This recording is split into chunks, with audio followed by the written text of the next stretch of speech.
Nesta data de hoje, há 138 anos, nasci em Portugal, não um homem, mas vários que se alternavam na forma de fazer poesia, assumindo personalidades, estilos que foram chamados de heterônimos. Assim era Fernando Pessoa, um poeta em muitas vozes, nascido em 1888, no bairro do Chiado, em Lisboa, em frente ao Teatro de São Carlos. Ele não cabia em si, inventou corpos, pensamentos, vidas inteiras com nomes, sobrenomes e autonomia. Vamos falar do que é mais rico nessa figura lendária, que viveu nos séculos XIX e XX, mas que causa até hoje desassossego. Através dos heterônimos, Pessoa conduziu uma profunda reflexão sobre a relação entre verdade, existência e identidade. Este último fator possui grande notabilidade na famosa misteriosidade do poeta. E ele próprio, na época, teria dito: com uma tal falta de gente coexistível como a hoje, que pode um homem de sensibilidade fazer senão inventar os seus amigos, ou, quando menos, os seus companheiros de espírito? Pois é, há poetas que escrevem versos e há poetas que inventam mundos. Vamos desvendar um pouco dos 3 heterônimos mais significativos neste sarau. E assim, não conheceremos apenas uma estrela, mas uma constelação. Comecemos por Alberto Caeiro. Caeiro nos ensina a ver sem pensar, mas nem todos conseguem essa primazia. Ele era o poeta da simplicidade, da natureza. Uma frase revela essa noção. Pensar incomoda, como andar a chuva, que consta do poema que apresentamos agora em um dos trechos. O guardador de rebanhos. Eu nunca guardei rebanhos, mas é como se os guardasse. Minha alma é como um pastor, conhece o vento e o sol. Sou um guardador de rebanhos. O rebanho é os meus pensamentos, e os meus pensamentos são todos sensações. Penso com os olhos e com os ouvidos, e com as mãos e os pés, e com o nariz e a boca. Pensar uma flor é vê-la e cheirá-la, e comer um fruto é saber-lhe o sentido. Por isso, quando num dia de calor me sinto triste de gozá-lo tanto, e me deito ao comprido na erva e fecho os olhos quentes, sinto todo o meu corpo deitado na realidade. Sei a verdade e sou feliz. E vamos a mais um verso de Caeiro. O luar. O luar, quando bate na relva, não sei que coisa me lembra. Lembra-me a voz da criada velha, contando-me contos de fadas. E de como Nossa Senhora, vestida de mendiga, andava à noite nas estradas, socorrendo as crianças maltratadas. Se eu já não posso crer que isso é verdade, para que bate o luar na relva? E outro poema. Se eu pudesse trincar a terra toda e sentir-lhe um paladar, e se a terra fosse uma coisa para trincar, seria mais feliz o momento.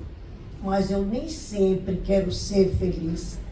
É preciso ser de vez em quando infeliz, para se poder ser natural. Nem tudo é dias de sol, e a chuva, quando falta muito, pede-se. Por isso tomo a infelicidade com a felicidade naturalmente, como quem não estranha que haja montanhas e planícies, e que haja rochedos e erva. O que é preciso é ser-se natural e calmo, na felicidade ou na infelicidade. Sentir como quem olha, pensar como quem anda. E quando se vai morrer, lembrar-se de que o dia morre, e que o poente é belo, e é bela a noite que fica. Assim é, e assim seja.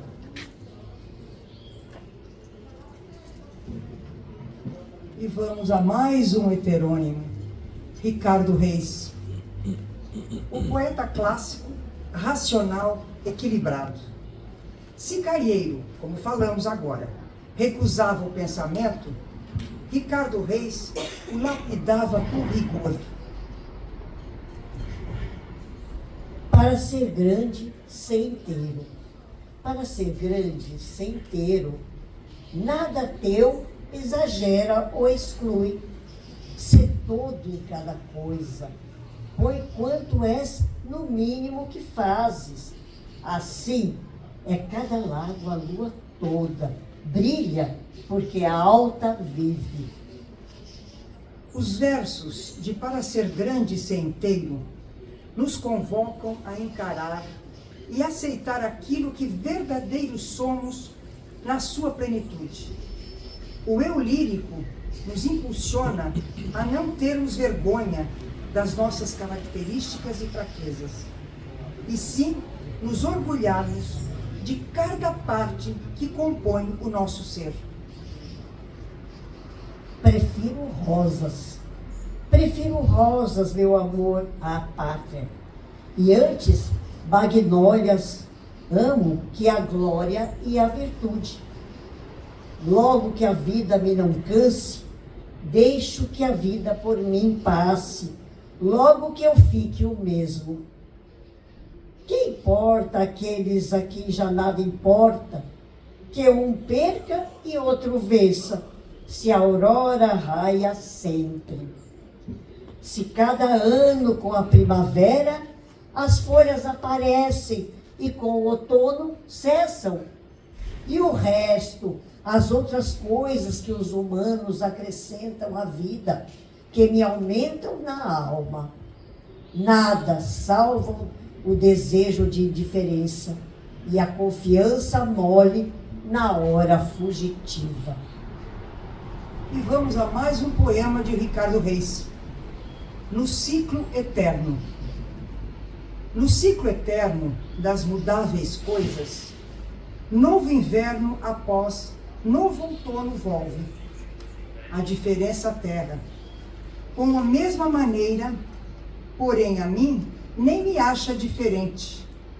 Nem diferente deixa-me, fechado na clausura maligna da índole indecisa, presa da pálida fatalidade de não mudar-me, me infiel renovo aos propósitos mudos, morituros e infindos.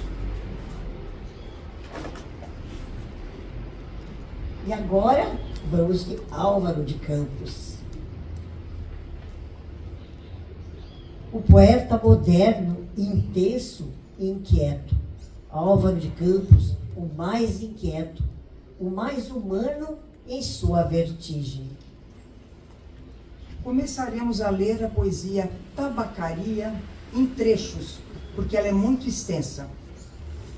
Não sou nada, nunca serei nada. Não posso querer ser nada. A parte isso, tenho em mim todos os sonhos do mundo. Janelas do meu quarto, do meu quarto, de um dos milhões do mundo, que ninguém sabe quem é. E se soubessem quem é, o que saberiam?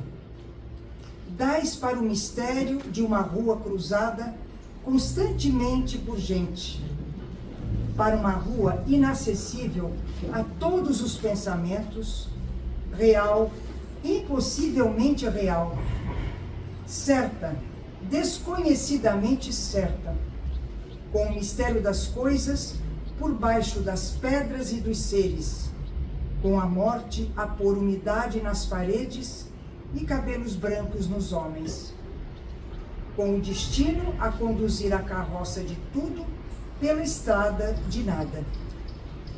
Estou hoje vencido, como se soubesse a verdade. Estou hoje lúcido, como se estivesse para morrer e não tivesse mais irmandade com as coisas, senão uma despedida, tornando-se esta casa e este lado da rua a fileira de carruagens de um comboio e uma partida apitada de dentro da minha cabeça. É uma sacudidela dos meus nervos e um ranger de ossos da ida. Estou hoje perplexo, como quem pensou e achou e esqueceu. Estou hoje dividido entre a lealdade que devo à tabacaria do outro lado da rua, como coisa real por fora, e a sensação de que tudo é sonho, como coisa real por dentro. Falhei em tudo. Como não fiz propósito nenhum, talvez tudo fosse nada. A aprendizagem que me deram, desci dela pela janela das traseiras da casa. Fui até o campo com grandes propósitos, mas lá encontrei só ervas e árvores. E quando havia gente, era igual a outra. Saio da janela, sento-me numa cadeira. Em que hei de pensar? Outro poema. Poema em linha reta. Nunca conheci quem tivesse levado porrada. Todos os meus conhecidos têm sido campeões em tudo. E eu, tantas vezes reles, tantas vezes porco, tantas vezes vil, eu tantas vezes irrespondivelmente parasita e indesculpavelmente sujo. Eu, que tantas vezes não tenho tido paciência para tomar banho.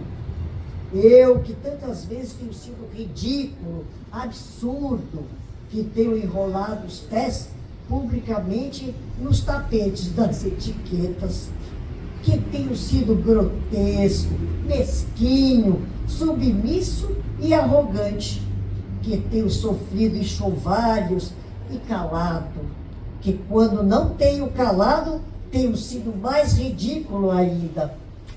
Eu que tenho sido cômico às criadas de hotel, eu que tenho sentido piscar de olhos das moças de fretes, eu que tenho feito vergonhas financeiras, pedido emprestado sem pagar, eu que quando a hora do soco surgiu, me tenho agachado para fora das possibilidades do soco.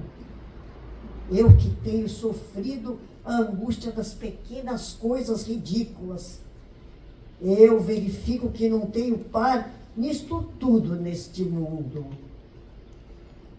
Toda gente que eu conheço e que fala comigo nunca teve um ato ridículo, nunca sofreu enxovalho, nunca foi senão príncipe. Todos eles príncipes na vida.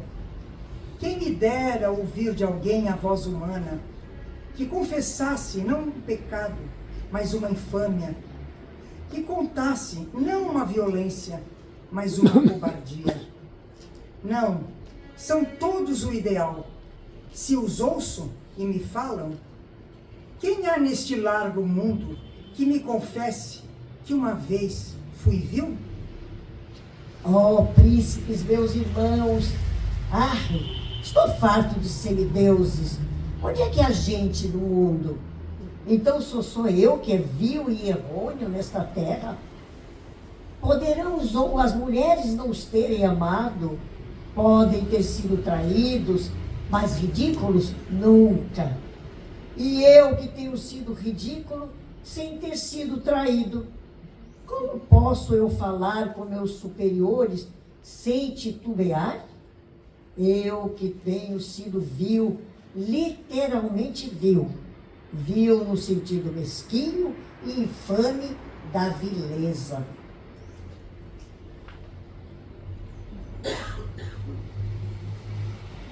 fim, Fernando Pessoa, ele mesmo, uma espécie em forma de gente e que continha todos os anteriores.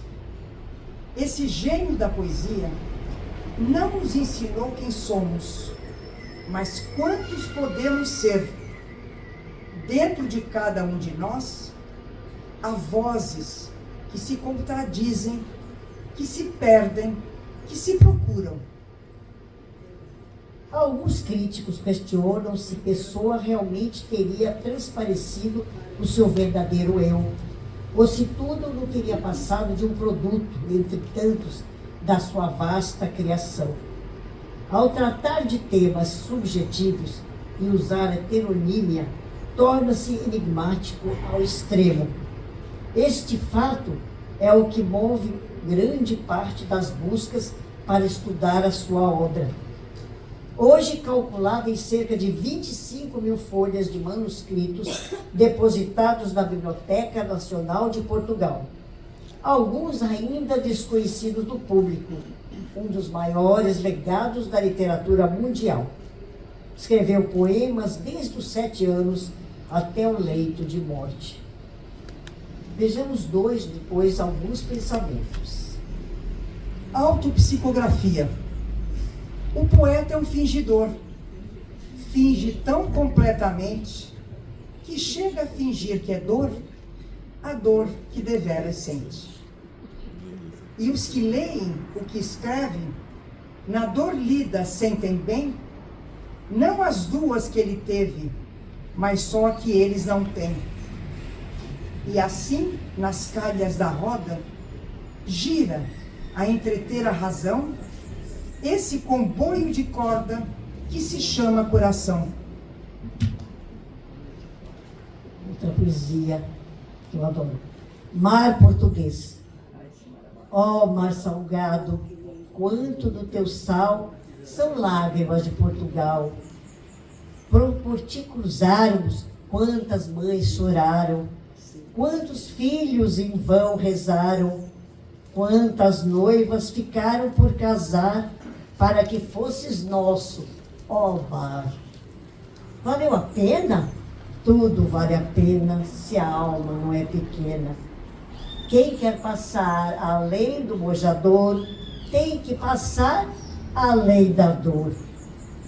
Deus ao mar o perigo e o abismo deu, mas nele é que espelhou o céu. Agora vamos a alguns pensamentos de Pessoa. Uns dizem que sem esperança a vida é impossível. Outros que com esperança é vazia. Para mim, que hoje não espero nem desespero, ela é um simples quadro externo que me inclui a mim e a que assisto como um espetáculo sem enredo, feito só para divertir os olhos. Bailado sem nexo, mexer de folhas ao vento, nuvens em que a luz do sol muda de cores, arruamentos antigos, ao acaso, em pontos desconformes da cidade. Sou, em grande parte, a mesma prosa que escrevo. Desenrolo-me em períodos e parágrafos, faço-me pontuações, e na distribuição desencadeada das imagens, visto-me como as crianças, de rei com papel de jornal, ou no modo como faço o ritmo de uma série de palavras. Me toco como os loucos, de flores secas que continuam vivas nos meus sonhos. A minha vida inteira, as minhas recordações, a minha imaginação e o que contém, a minha personalidade, tudo se me evapora. Continuamente sinto que fui outro, que senti outro, que pensei outro. Aquilo a que assisto é um espetáculo com outro cenário. E aquilo a que assisto sou eu. Em uma carta, no final da vida, declarou: agora tenho visto tudo e sentido tudo. Tenho o dever de me fechar em casa no meu espírito e trabalhar, quanto possa e em tudo quanto possa, para o progresso da civilização e o alargamento da consciência da humanidade. E deixou essa frase um dia antes da sua partida. Não sei o que amanhã trará. E nós aqui profetizamos e dizemos o que o amanhã nos trouxe como um grande legado de Fernando Pessoa.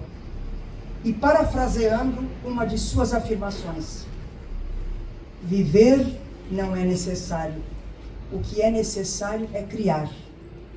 E foi isso que trouxemos neste sarau de hoje. Eu, Clara Sniffer e Alice Tomé, membros do grupo de sarau Cantos Literários, nesta oportunidade somente como duas pesquisadoras e declamadoras. Preparamos essa apresentação para homenagear um dos mais importantes poetas da língua portuguesa. Agradecemos a todos vocês pela audiência e ao curador da Casa das Culturas de Santos, Flávio Viegas Amoreira.